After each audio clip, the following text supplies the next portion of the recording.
print, email, Facebook, Twitter, more. How to predict a good sunrise or sunset so you can brag about it on social media. It is nature's nightly show. The first hints of pink that creep across the sky and develop into a riot of deepest oranges and reds if you are lucky. You are even luckier if you have your camera out and can brag about it on social media. As part of the ABC's Focus on Weather, we have started the Weather Obsessed Facebook group, a place where you can discuss weather issues, share pictures and ask questions. And Michelle Millikins from Mackay wanted to know, can you ever predict when there will be a good sunset or sunrise? That is not the kind of challenge we take lightly at Weather Obsessed.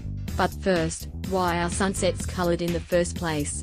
Monash University astronomer Wayne Hamaker has several degrees in astrophysics, and his work explores the connections between culture and the skies. He said the sky's color was the result of a process called Rayleigh scattering, an effect from quantum mechanics. When light from the sun enters the Earth's atmosphere, the blue wavelengths of light get scattered, but the red wavelengths of light do not. So during the day, when the light only has to travel a short distance through the atmosphere, we see the blue scattered light and the sky looks blue.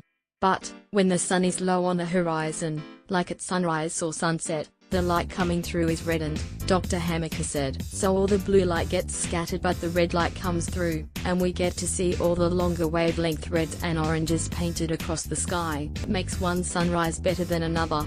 And Britain lives on a beef-growing property just outside of Boulia, 300 kilometers south of Mount Isa, and she takes beautiful sunset and sunrise photos. Ms. Britain said the key to a spectacular sunset was a touch of cloud. Most mornings I look and see, is there going to be any cloud? She said, I think every sunrise is pretty special. Even if there's no cloud, it's still very special to be able to see the sunrise. But I usually look at it and see if there's any cloud about and what the atmospheric conditions are, whether there's a bit of cold there or not, and I go from there.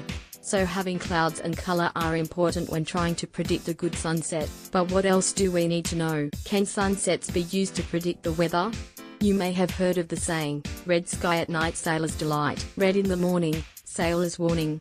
Some say shepherd and some say fisherman, but they all get at the same thing. References to the saying go all the way back to the Bible, but is it the gospel truth? Dr. Hamaker said the saying's validity varied depending on where the world you were observing the sunrises and sunsets. The saying does roughly hold though for places such as southern Australia, where the weather generally moves from west to east. If you see the really beautiful red sky at sunset, that means whatever bad weather is probably moving away. But if you see that in the morning, that means it's coming towards you, Dr. Hamaker said. He said that along with good colors and clouds, he would also look for clear atmospheric conditions if he was to try and predict a good sunrise or sunset, preferably drier conditions. When there's less humidity in the atmosphere, the light that gets refracted up on the cloud, it's more crisp, it's more clear, Dr. Hamaker said.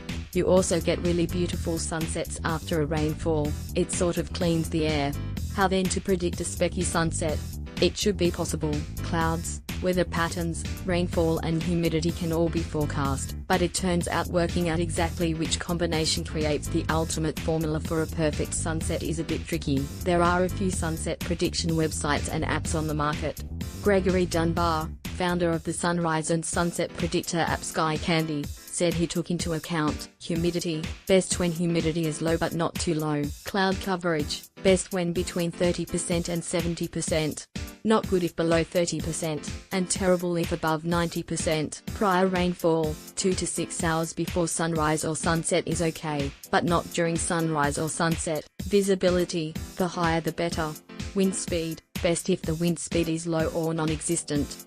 Fog, no fog. This should go without saying. These are some of the factors. He was not silly enough to give away the whole story. Sunset WX, a webpage that does global sunset and sunrise forecasts, has a methodology section, which explains it puts a heavy weighting on atmospheric moisture, without giving away its exact model. Initial testing suggests these systems are a bit hit and miss, and neither claim to be 100% accurate. So at Weather Obsessed, we are starting a project to see if we can determine or create the best sunset prediction method. After all, Anne is right, it's really nice to share spectacular sunrises and sunset. Some people already appreciate them very much and others don't get the chance to appreciate them, so it's always nice to share something so nice.